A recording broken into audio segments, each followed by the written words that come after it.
श्री शिवाय नमस्तुभ्यम, हर हर महादेव। दोस्तों, आप सभी लोग जानते हैं कि 30 अप्रैल 2026 यानी गुरुवार को पड़ रही है वैशाख महीने की चतुर्दशी तिथि। और दोस्तों, ये वो तिथि है जो वैशाख महीने में पड़ने वाली सबसे बड़ी तिथि है, क्योंकि ये गुरुवार के दिन पड़ रही है और इसका बहुत ही बड़ा और विशेष महत्व होता है। पूज्य गुरुजी ने कहा है, अगर कभी भी मौका लग जाए और वैशाख महीने की चतुर्दशी तिथि गुरुवार को पड़ जाए तो आप लोगों को 11 चावल के दाने वाला उपाय तो अवश्य ही करना चाहिए। और इन दोनों का संयोग बहुत ही कम आता है। और दोस्तों, पूज्य गुरुजी ने अपनी शिव महापुराण की कथा में बताया है, इस दिन आपको चावल दाने वाला उपाय तो अवश्य ही करना चाहिए, क्योंकि ऐसा दिन पूरे साल में सिर्फ एक ही बार आता है। और दोस्तों, आप सभी लोग जानते हो कि चतुर्दशी तिथि का अगर सबसे बड़ा कोई उपाय है तो वह 11 चावल के दाने वाला उपाय है। तो दोस्तों, इस गुरुवार वैशाख चतुर्दशी के दिन आप लोगों को इस 11 चावल दाने वाले उपाय को जरूर करना है। बहुत सारे लोग होंगे जिन लोगों ने इस उपाय को ना किया हो, मतलब पूरा साल निकल गया और उन्होंने किसी भी दिन इस 11 चावल के दाने वाले उपाय को ना किया हो। पर दोस्तों, आपके पास एक आखिरी मौका बचा हुआ है जो कि 30 अप्रैल के दिन है। तो इस दिन आप लोगों को इस वाले उपाय को जरूर कर लेना है। भले ही आपने पूरे साल भर इस उपाय को न किया हो, पर अगर आपने इस वैशाख महीने में पड़ने वाली चतुर्दशी के दिन अगर इस वाले उपाय को कर लिया तो आपको इस उपाय को करने का वह फल मिलेगा जिसकी आपने कभी कल्पना भी नहीं करी होगी। इसीलिए आप लोग इस वाले उपाय को एक बार जरूर कर लेना, ताकि आप लोगों के हाथ से यह मौका ना जा सके और आपको इस उपाय को करने का फल मिल सके। दोस्तों, यह उपाय पंडित जी ने अपनी अभी की ही शिव महापुराण की कथा में बताया है, जिस उपाय को आज हम आपको बहुत अच्छे से समझाने वाले हैं। इस वीडियो को देखने के बाद इस उपाय को समझने के लिए आपको कोई और वीडियो को देखने की जरूरत नहीं पड़ेगी। तो चलिए दोस्तों, उपाय को शुरू करते हैं। देखिए, ये इस वैशाख महीने के गुरुवार के दिन इतना खास होता है, इतना महत्वपूर्ण होता है।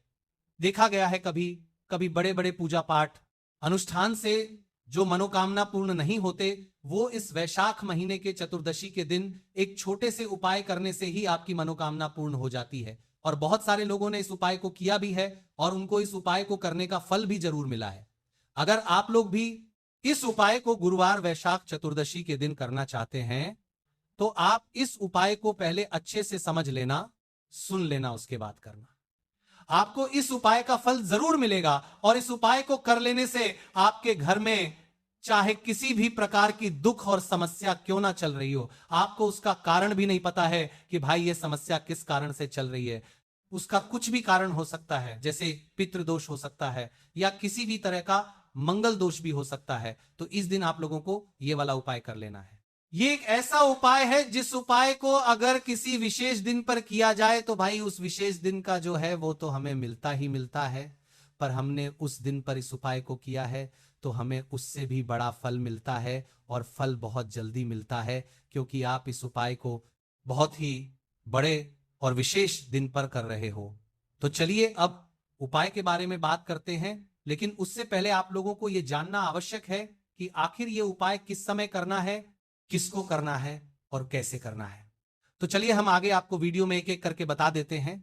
लेकिन उससे पहले अगर आप लोग हमारे चैनल पर नए हैं तो हमारे चैनल को सब्सक्राइब कर लेना और इस वीडियो को लाइक करके कमेंट बॉक्स में श्री शिवाय में से परिवार में नमस्तुभ्यम ओम नमः शिवाय जरूर टाइप कर देना। और अपने फायदे के लिए, गरीबी दूर करने के लिए इस वीडियो को पूरा देखकर जाना, तभी आपको लाभ की प्राप्ति होगी।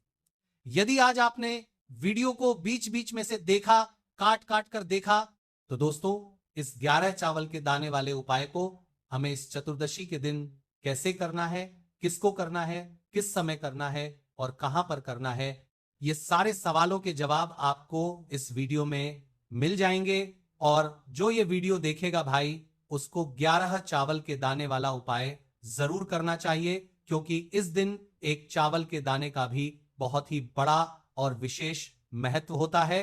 और जब बात आ जाए एक दीपक और 11 चावल के दाने की, तो ये सोने पर सुहागा वाली बात हो जाती है और ये एक बहुत ही बड़ा उपाय हो जाता है इस गुरुवार वैशाख चतुर्दशी व्रत को। अब दोस्तों, इस 11 चावल के दाने वाले उपाय को आखिर करना किसको है, सबसे पहले हम लोग वो बात जान लेते हैं। तो देखो, घर की जो बड़ी माताएं बहनें होती हैं, उन माताओं बहनों में से कोई भी एक बड़ी माता बहन इस वाले उपाय को कर सकती है। और दोस्तों, अगर आप चाहे तो अपने घर में से सभी सदस्यों को भी इसको करवा सकते हैं। अगर किसी व्यक्ति की खुद की कोई मनोकामना है, खुद की कोई दुख और परेशानी है जो कि वह अपने लिए ही करना चाहता है इस वाले उपाय को, तो वह खुद अपने लिए भी कर सकता है। बाकी अगर कोई घर में से ऐसा है जो कि अपने पूरे घर परिवार की सुख और शांति के लिए यह वाला उपाय करना चाहता है, तो भाई वो भी कर सकता है, उसमें भी कोई दिक्कत वाली बात नहीं है। कहने का मतलब यह है कि इस उपाय को घर का हर सदस्य भी कर सकता है, और पूरे घर परिवार के सदस्य के लिए घर की बड़ी माताओं बहनों में से कोई एक माता बहन भी कर सकती है। माताएं बहनें अगर घर में उपस्थित ना हो या वो ये वाला उपाय ना कर पा रही हो, तो फिर घर का कोई बड़ा सदस्य भी इस 11 चावल के दाने वाले उपाय को कर सकता है, चाहे फिर वो पुरुष ही क्यों ना हो, उसमें कोई भी दिक्कत वाली बात नहीं। अब दोस्तों, इस 11 चावल के दाने वाले उपाय को हमें करना कहां पर है? हमें इसे शिव जी के मंदिर में जाकर करना है। बहुत सारे लोग प्रश्न करते हैं उपाय को करते समय कि क्या हम इस उपाय को घर पर कर सकते हैं? तो इस वाले उपाय को आप घर पर नहीं कर सकते हो। इस वाले उपाय को करने के लिए आपको शिव जी के मंदिर ही जाना पड़ेगा। उसके बाद में दोस्तों, जो अगला प्रश्न निकल कर आता है वो ये आता है इस उपाय को लेकर कि आखिर इस उपाय को हमें किस समय करना है, सुबह के समय करना है कि शाम के समय करना है? तो देखो, इस वाले उपाय को आप लोग सुबह के समय भी कर सकते हो और शाम के समय प्रदोष काल में भी कर सकते हो। अब अगर आप पूछो कि भाई सबसे उत्तम समय कौन सा रहेगा इस 11 चावल के दाने वाले उपाय को करने का, तो हम आपसे बस यही कहेंगे कि इस उपाय को आप सुबह के समय करेंगे तो ज्यादा बेहतर होगा। बाकी अगर प्रदोष काल शाम के समय भी करेंगे तो भी अच्छा होगा, उसमें कोई भी दिक्कत वाली बात नहीं है। तो अब दोस्तों, जो अगली सबसे बड़ी और महत्वपूर्ण बात आती है वो ये आती है कि सुबह अगर हम उपाय को करेंगे तो हमें कितने बजे से लेकर कितने बजे तक के बीच में करना है, और शाम के समय प्रदोष काल में करेंगे तो हमें कितने बजे से लेकर कितने बजे के बीच में करना है। तो देखो, सुबह जितनी जल्दी हो सके आप उपाय को करने की कोशिश करना। बाकी अगर किसी कारणवश लेट भी हो जाओ, थोड़ी देर भी हो जाए, तो 10 या 11 बजे तक भी आप उपाय कर लेना, और 12 बजे से ज्यादा देरी ना हो। ठीक है, इस बात का ध्यान रखना। उसके बाद में दोस्तों, अगर शाम के समय प्रदोष काल की बात करें, प्रदोष काल का जो समय होता है वह शाम के 6 बजे से शुरू हो जाता है। मतलब शाम के 6 बजे से लेकर 7 बजे के बीच का जो समय होता है, यह समय प्रदोष काल का समय होता है। पर अभी जो मौसम चल रहा है, इस मौसम में जो है शाम बहुत देरी से होती है। तो आप इस उपाय को 7 या 8 बजे के बीच में भी कर सकते हो। मतलब शाम के 6 बजे से रात 8 बजे के बीच में आप कभी भी इस वाले उपाय को कर सकते हो, उसमें कोई भी दिक्कत वाली बात नहीं है। अब दोस्तों, यहां पर इस उपाय को लेकर एक और सबसे बड़ी बात यह निकल कर आती है कि इस 11 चावल के दानों को हमें लेना कहां से होता है, और हमें इस उपाय को करने के साथ में क्या और कुछ भी सामग्री ऐसी होती है जो शिव जी के मंदिर लेकर जानी है। तो देखो, यहां पर हम आपको बता दें, सबसे पहले आप लोग ये जान लो कि ये जो 11 चावल के दाने वाला उपाय है, सिर्फ और सिर्फ उपाय की सामग्री लेकर कभी भी शिव जी के मंदिर मत जाना, क्योंकि हमें भगवान के सामने ये नहीं दर्शाना है कि अगर हम भगवान शिव जी के मंदिर आए हैं तो अपने फायदे के लिए आए हैं।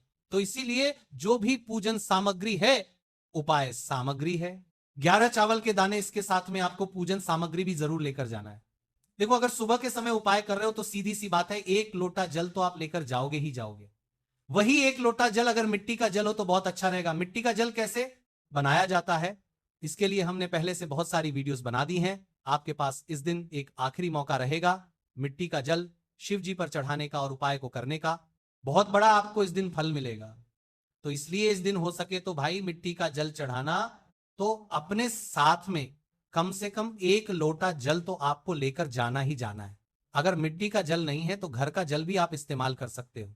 इसके अलावा जो भी पूजन सामग्री है, देखो 11 चावल के दाने ये अलग आपके रहेंगे, और जो आपकी पूजन सामग्री रहेगी वो अलग रहेगी।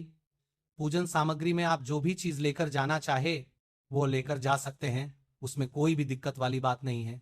वही अगर हम बात करें शाम के समय की, तो शाम के समय शिव जी पर जल नहीं चढ़ता है, इसीलिए शाम के समय आप लोग एक दीपक तैयार कर लें जो कि गोल बाती का, आटे का, शुद्ध देसी गाय के घी का होगा। इस बात का आप लोगों को ध्यान रखना है। और इस दीपक को आपको घर से जलाकर नहीं लेकर जाना है, भगवान शिव जी के मंदिर में जाकर ही जलाना है। इस बात का भी आप लोगों को ध्यान रखना है। अब दोस्तों यहां पर हमें इस बात को समझना है कि यह 11 चावल के दाने हमें लेना कहां से है। क्या हमें दुकान से लेकर आना है, या हमें अपने घर से लेना है, या कहां से लेकर आना है, और कौन से चावल लेना है, क्योंकि चावल भी बहुत प्रकार के होते हैं। तो देखो इन सभी सवालों के जवाब आप लोग एक बात में सुन लो कि भाई इस उपाय में आपको यह नहीं देखना है कि कौन से चावल हैं, कौन से चावल नहीं है। बस जो भी चावल ले रहे हो वो चावल का दाना साबुत होना चाहिए, मतलब साबुत होना चाहिए, टूटा हुआ नहीं होना चाहिए, कटा फटा नहीं होना चाहिए। यह बात आपको ध्यान रखना है। बाकी आपका चावल बासमती हो या सादा चावल हो या कोई सा भी चावल हो, उसमें कोई भी दिक्कत वाली बात नहीं है। तो सीधी सी बात है कि आपके घर के रसोई घर में जहां पर आप भोजन बनाते हो, वहां पर जो भी चावल उपस्थित हो, उन चावलों में से अपनी एक कटोरी लेना या एक मुट्ठी चावल अलग से निकाल कर रख लेना, क्योंकि हम 11 चावल ही यहां पर इस उपाय में लेने वाले हैं। तो हमें ये चावल के दाने गिनकर निकालने पड़ेंगे, इस बात का लोगों को ध्यान रखना है। तो अपने उस चावल की कटोरी में से या चावल में से 11 ऐसे चावल के दाने आप लोग निकाल लो जो कि टूटे हुए ना हो, कटे फटे ना हो, जिनमें कोई दाग ना लगा हुआ हो। अच्छे साबुत चावल के दाने 11 दाने आप लोग निकाल कर रख लो और इन्हें किसी भी एक कागज की पुड़िया में या किसी एक छोटी सी कटोरी में आप लोग रख लो ताकि यह सुरक्षित रहे, आपके एक भी चावल का दाना इधर उधर ना हो और आपका उपाय भी पूरा अच्छे से हो जाए। तो भाई जैसे ही आपकी उपाय की जो सामग्री है 11 चावल के दाने ये तैयार हो जाते हैं, उसके बाद में आपको जो भी अपनी पूजन सामग्री है, सुबह के समय कर रहे हो तो 1 लोटा जल या पूजन सामग्री जो लेकर जाना चाहो उसकी भी तैयारी कर लेना। और अगर शाम के समय जा रहे हो तो भाई अपना जो दीपक है उसे तैयार कर लेना, ठीक है। और उपाय को करते समय शुद्धता का विशेष रूप से ध्यान रखना, ठीक है।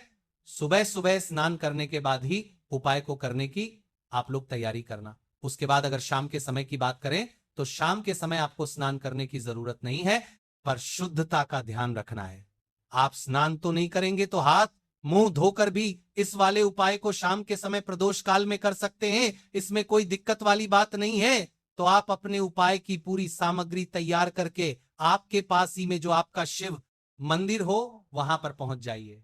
सबसे पहले शिव मंदिर में जाकर आप लोगों को उपाय नहीं करना है, पहले भगवान के दर्शन करना है, भगवान से आशीर्वाद प्राप्त करना है, फिर शिव जी की शिवलिंग के पास में आना है। शिवलिंग के पास में आने के बाद आप जो पूजन सामग्री लेकर आए हुए हैं, जैसे कि सुबह गए हुए होंगे तो 1 लोटा जल और जो भी पूजन लेकर आए हैं आप उनसे भगवान शिव जी की पूजन कीजिए। सबसे पहले तो 1 लोटा जल ही चढ़ेगा, उसके बाद में आपकी पूजन सामग्री चढ़ेगी। उसके बाद में अगर दोस्तों शाम के समय अगर आप इस उपाय को कर रहे हो तो अपने साथ में कम से कम एक जो दीपक है गोल बाती का जो आप अपने साथ में लेकर गए हो, उस दीपक को मंदिर में जाकर अपनी माचिस से जलाना है और उस दीपक को शिवलिंग के पास में रखना है, ठीक है।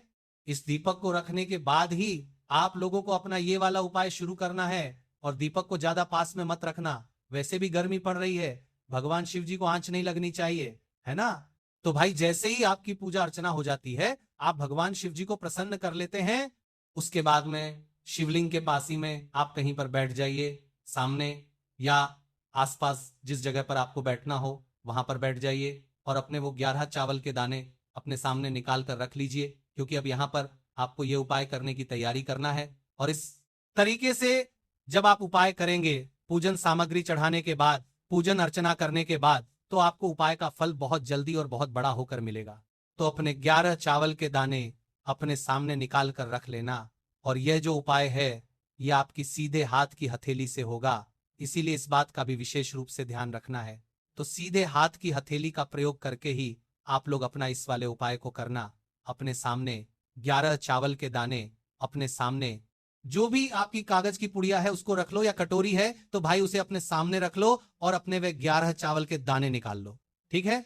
उसके बाद में दोस्तों अब आपको क्या करना है कि शिवलिंग आपके सामने होगी, तो आपने वो 11 चावल के दाने एक एक करके शिव जी के शिवलिंग के ऊपर चढ़ाना है। कहां पर चढ़ाना है? शिवलिंग के ऊपर चढ़ाना है, और कहीं पर भी नहीं चढ़ाना है। आपको अपनी हथेली से शिवलिंग के ऊपर चढ़ाना है।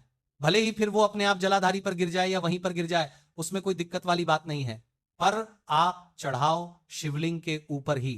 तो आपको क्या करना है, अपना पहला चावल उठाना है, श्री शिवाय नमस्तुभ्यम बोलना है और शिवलिंग पर चढ़ा देना है। इसी तरीके से दूसरा चावल का दाना उठाना है, शिवलिंग पर चढ़ाना है और मंत्र बोल देना है। और फिर तीसरा चावल का दाना उठाना है, श्री शिवाय नमस्तुभ्यम बोलना है और चढ़ा देना है। इसी प्रकार से आपको पूरे 11 चावल के दाने एक एक करके शिव जी के शिवलिंग के ऊपर चढ़ाना है और भगवान से प्रार्थना करते जाना है। मतलब प्रार्थना तो आपको आखिरी में करना है, पर हर एक के दाने को चढ़ाते समय श्री शिवाय नमस्तुभ्यम जरूर बोलना है। उसके बाद ही ये चावल का दाना शिवलिंग के ऊपर आपको चढ़ाना है। जैसे ही आपके 11 चावल के दाने शिवलिंग के ऊपर जाते हैं तो भाई उसके बाद में आपको क्या करना है, भगवान से अपनी मनोकामना बोलना है। मनोकामना भी कब बोलना है, जब आपका 11वां चावल का दाना आपके सीधे हाथ की हथेली में हो और आप उसे चढ़ाने के लिए जा रहे हो। श्री शिवाय नमस्तुभ्यम बोलकर उस आखिरी चावल को शिवलिंग के ऊपर चढ़ा देना और भगवान से फिर अपनी वो मनोकामना बोल देना, जिस मनोकामना के लिए आप लोग अपना ये वाला उपाय कर रहे हो, जिस भी दुख और परेशानी के लिए आप लोग अपना ये वाला उपाय कर रहे हो। उसके बाद में जैसे ही आप अपनी मनोकामना बोल देते हो, आपका ये वाला उपाय पूरा हो जाता है। पर दोस्तों, उपाय को करने के बाद आप लोगों को 2 मिनट भगवान शिव जी के मंत्र का जाप जरूर करना है और मंत्र का जाप करने के बाद भगवान से एक और बार प्रार्थना करना है अपनी मनोकामना के लिए या अपनी जो भी दुख और परेशानी है उसके लिए। इसके बाद में आप लोग भगवान को देखकर, भगवान से प्रार्थना करके, उनसे आशीर्वाद लेकर वहां से उठ सकते हैं और अपने घर पर जा सकते हैं। बस दोस्तों, यहां पर यह वाला उपाय पूरा हो जाता है। इस तरीके से जो भी व्यक्ति छोटी छोटी चीजों का ध्यान रखते हुए इस 11 चावल के दाने वाले उपाय को करेगा, निश्चित सी बात है उसे उसकी मनोकामना जल्द ही पूर्ण होगी और जो भी दुख और परेशानी है वो भी बहुत ही जल्दी दूर होंगे। तो दोस्तों, इस प्रकार से आपको ये पहला उपाय करना है। अब हम जानते हैं दूसरे विशेष उपाय के बारे में। देखिए दोस्तों, ये दूसरा उपाय बहुत ही सरल है, बहुत ही सहज है, लेकिन इसकी शक्ति बहुत गहरी मानी गई है। पूज्य गुरुजी ने बताया है कि जब चतुर्दशी जैसा विशेष दिन हो और वह भी गुरुवार के दिन पड़ जाए, तो ऐसे दिन भगवान शिव को प्रसन्न करने के लिए बहुत भारी सामग्री की जरूरत नहीं होती। ऐसे दिन अगर आप सच्चे मन से, साफ भाव से, थोड़ी सी श्रद्धा के साथ शिवलिंग पर बेलपत्र, शहद और जल अर्पित कर देते हैं तो महादेव स्वयं आपके जीवन के अटके हुए मार्गों को खोलने लगते हैं। यह उपाय विशेष रूप से उन लोगों को जरूर करना चाहिए जिनके काम बनते बनते रुक जाते हैं, जो नौकरी के लिए बहुत भाग दौड़ करते हैं लेकिन सफलता नहीं मिलती, जिनके व्यापार में बरकत नहीं है, जिनका पैसा कहीं अटका हुआ है, जो बहुत मेहनत करते हैं लेकिन मेहनत का फल देर से मिलता है, या जिनके घर में धन आने के बाद भी टिकता नहीं है। ऐसे लोग इस उपाय को बिल्कुल हल्के में मत लेना। ये छोटा उपाय है, लेकिन वैशाख चतुर्दशी के दिन किया जाए तो बहुत बड़ा फल देने वाला उपाय बन जाता है। अब ये उपाय किसको करना है ये भी जान लीजिए। अगर घर में कोई ऐसा व्यक्ति है जो नौकरी की तलाश में है तो वह खुद करे। अगर घर में कोई ऐसा है जिसका व्यापार रुक गया है, ग्राहक नहीं आ रहे, काम में गिरावट चल रही है, वह खुद करे। अगर घर की बड़ी माता बहन या घर का कोई बड़ा सदस्य पूरे परिवार के धन, उन्नति और रुके हुए कामों के लिए यह उपाय करना चाहता है तो वो भी कर सकता है। मतलब इस उपाय को व्यक्ति अपने लिए भी कर सकता है और पूरे घर परिवार की उन्नति के लिए भी कर सकता है। इसमें कोई रोक नहीं है, लेकिन भाव बहुत साफ होना चाहिए। मन में यही रखना है कि हे भोलेनाथ, मैं आपके पास अपनी मेहनत को सफल कराने, अपने जीवन को स्थिर करने, अपने घर के रुके हुए कार्यों को गति देने और अपनी आर्थिक स्थिति को सुधारने के लिए आया हूं। अब बात करते हैं कि यह उपाय करना कहां पर है। दोस्तों, यह उपाय शिव मंदिर में जाकर करना सबसे उत्तम माना गया है। घर पर भी कोई शिवलिंग हो तो श्रद्धा से कर सकते हैं, लेकिन गुरुजी ने विशेष रूप से मंदिर में जाकर शिवलिंग पर यह उपाय करने को अधिक फलदायी बताया है, क्योंकि मंदिर में जाकर किया गया शिव पूजन विशेषकर प्रदोष काल में बहुत जल्दी सुना जाता है। वहां का वातावरण, वहां की भक्ति, वहां की घंटियों की ध्वनि, वहां जल और मंत्र का जो स्पंदन होता है वह आपके उपाय को और अधिक प्रभावशाली बना देता है। इसलिए अगर आपके आसपास शिव मंदिर हो तो आप वहीं जाएं, और अगर संभव हो तो यह उपाय शाम के प्रदोष काल में करें, बाकी जो लोग किसी कारणवश शाम को नहीं जा सकते, वे सुबह स्नान करके भी कर सकते हैं, लेकिन इस दिन शाम का समय बहुत अधिक महत्वपूर्ण माना गया है। इसलिए कोशिश यही करें कि सूर्यास्त के बाद से लेकर रात्रि होने से पहले के समय में शांत मन से मंदिर पहुंचकर यह उपाय करें। अब जान लीजिए कि इसमें सामग्री क्या लगेगी। बहुत भारी सामग्री नहीं चाहिए, आपको केवल 3 या 5 अच्छे बेलपत्र लेने हैं। बेलपत्र साफ हो, फटे हुए ना हो, उन पर कीड़े ना लगे हों। साथ में थोड़ा सा शुद्ध शहद लेना है और एक लोटे या छोटी बोतल में साफ जल लेकर जाना है। अगर आपके पास गंगा जल हो तो उसकी कुछ बूंदें उस जल में मिला सकते हैं, नहीं तो साधारण स्वच्छ जल भी पर्याप्त है। आप चाहें तो एक छोटी कटोरी या डिब्बी में शहद लेकर जाएं, बस इतना ही। देखिए, यही इस उपाय की सुंदरता है। सामग्री कम है, भाव बड़ा है, उपाय आसान है, लेकिन कृपा बहुत गहरी है। महादेव तो वैसे भी भोले हैं, उन्हें दिखावा नहीं चाहिए, उन्हें तो सच्चा हृदय चाहिए। जब आप मंदिर पहुंच जाएं तो सबसे पहले दूर से ही भगवान शिव को प्रणाम करें। जल्दीबाजी में सीधे उपाय पर मत आ जाना। पहले अपने मन को शांत करिए, मंदिर के अंदर जाकर शिवलिंग के दर्शन करिए, हाथ जोड़कर खड़े हो जाइए और मन में कहिए, हे भोलेनाथ, मैं आज इस विशेष चतुर्दशी के दिन आपकी शरण में आया हूं। मेरी मेहनत को फल दीजिए, मेरे जीवन के रुके हुए रास्ते खोल दीजिए, मेरे कामों में सफलता दीजिए, मेरी आर्थिक परेशानी दूर करिए। यह प्रारंभिक प्रार्थना बहुत जरूरी है, क्योंकि इससे आपका मन जुड़ता है और उपाय केवल क्रिया नहीं रहता, भक्ति बन जाता है। इसके बाद सबसे पहले शिवलिंग पर सामान्य रूप से जल अर्पित कीजिए। जल धीरे धीरे चढ़ाइए। जल चढ़ाते समय नमः शिवाय बोलते जाइए। इसके बाद अपने बेलपत्र हाथ में लीजिए। अगर आपने 3 बेलपत्र लिए हैं तो एक एक करके चढ़ाइए। पहला बेलपत्र चढ़ाते समय मन में कहिए, हे महादेव, मेरे कामों में जो रुकावटें हैं उन्हें दूर करिए। दूसरा बेलपत्र चढ़ाते समय कहिए, हे शंकर, मेरी मेहनत को सफलता में बदलिए, मेरी नौकरी, व्यापार और धन के मार्ग खोलिए। तीसरा बेलपत्र चढ़ाते समय कहिए, हे भोलेनाथ, जो कार्य बार बार अटक जाते हैं उन्हें पूर्ण करिए और मेरे जीवन में स्थिरता दीजिए। अगर आपने 5 बेलपत्र लिए हैं तो बाकी 2 बेलपत्रों के साथ अपने घर परिवार की उन्नति, धन की स्थिरता, कर्ज से मुक्ति और सम्मान की प्राप्ति की प्रार्थना कर सकते हैं। इस प्रकार से आपको बेलपत्र अर्पित करने हैं। अब इसके बाद बहुत थोड़ी मात्रा में शहद शिवलिंग पर अर्पित करना है।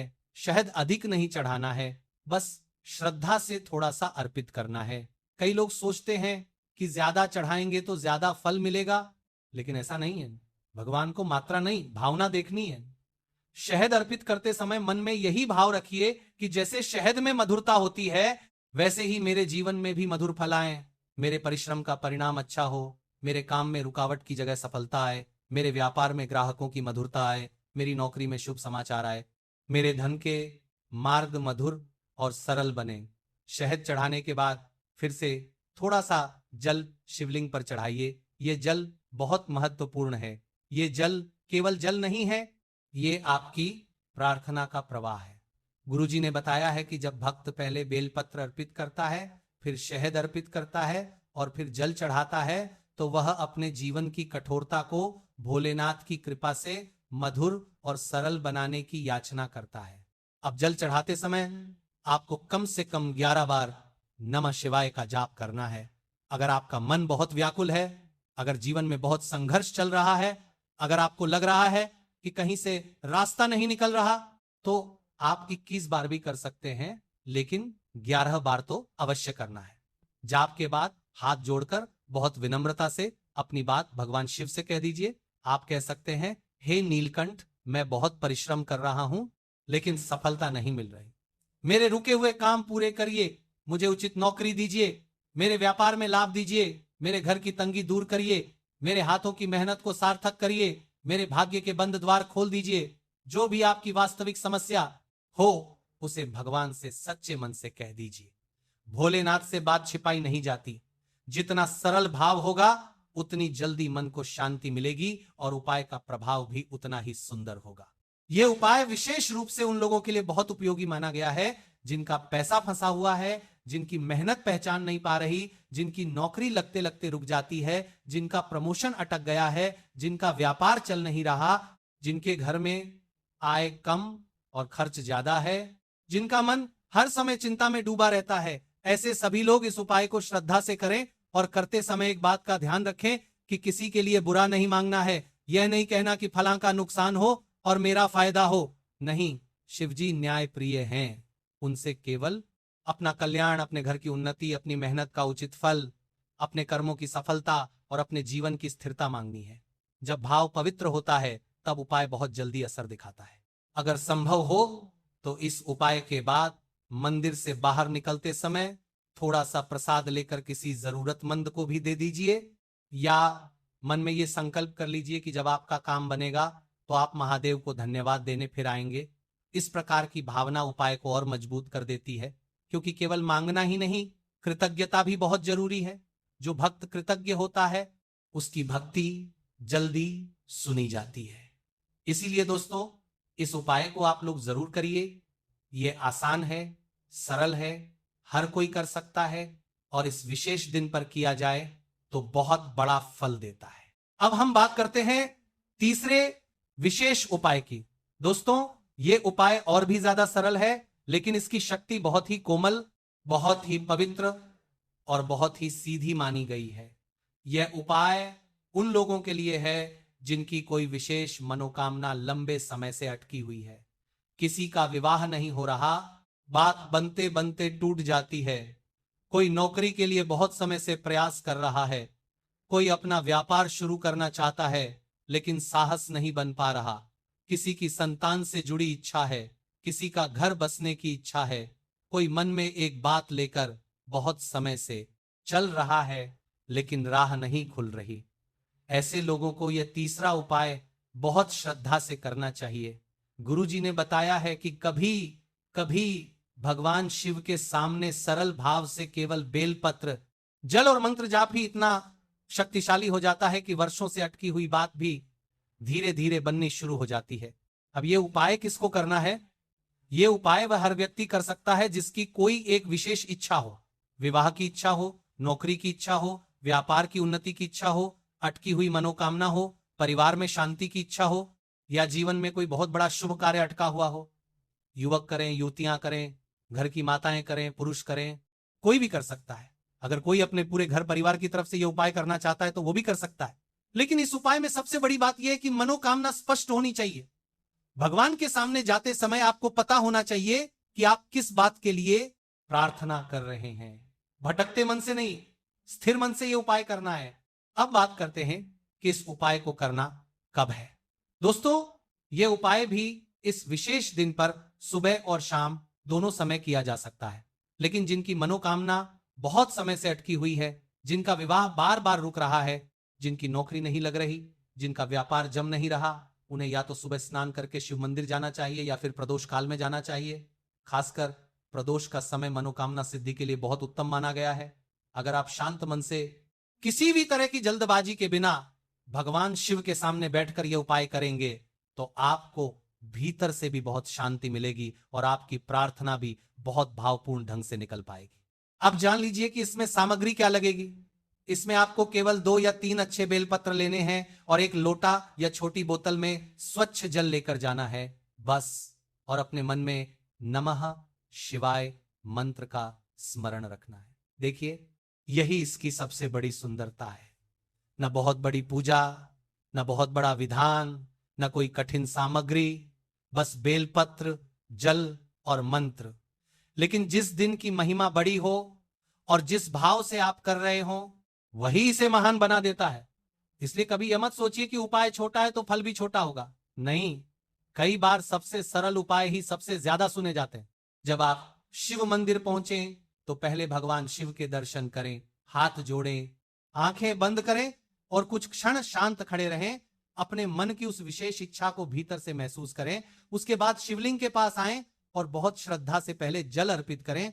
जल चढ़ाते समय मन को शांत रखिए, जल्दीबाजी नहीं करनी। जल को ऐसे चढ़ाइए जैसे अपने मन की सारी उलझनें, सारी बेचैनियां, सारी रुकावटें भगवान के चरणों में सौंप रहे हो। उसके बाद बेलपत्र शिवलिंग पर अर्पित करें। एक बेलपत्र चढ़ाते समय अपनी मुख्य मनोकामना को मन में रखें। अगर विवाह की बात है तो विवाह का भाव रखें, अगर नौकरी की बात है तो नौकरी का भाव रखें, अगर नौकरी की बात है तो नौकरी का भाव रखें, व्यापार की बात है तो व्यापार की स्थिरता का भाव रखें, अगर कोई अटकी हुई इच्छा है तो उसी को मन में रखें। अब इसके बाद आपको जी नमः शिवाय मंत्र का 11 बार जाप करना है। हाँ दोस्तों, इस तीसरे उपाय की सबसे बड़ी शक्ति यही है कि इसमें 11 बार मंत्र जाप अवश्य करना है। कम से कम 11 बार हर एक जाप के साथ अपनी इच्छा को महादेव के चरणों में अर्पित करते जाना है।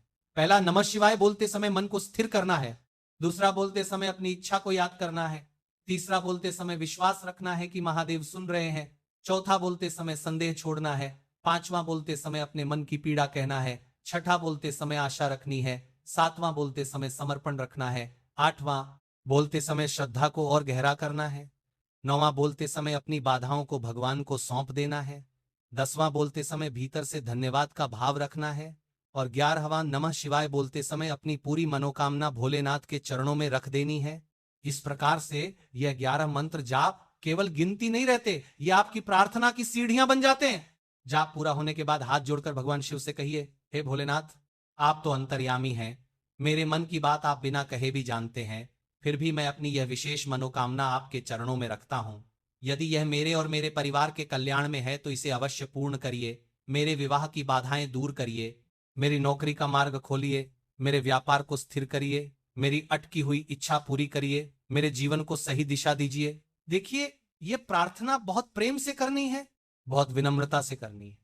भगवान से हठ नहीं करना, भगवान से लड़ना नहीं, भगवान से निवेदन करना है।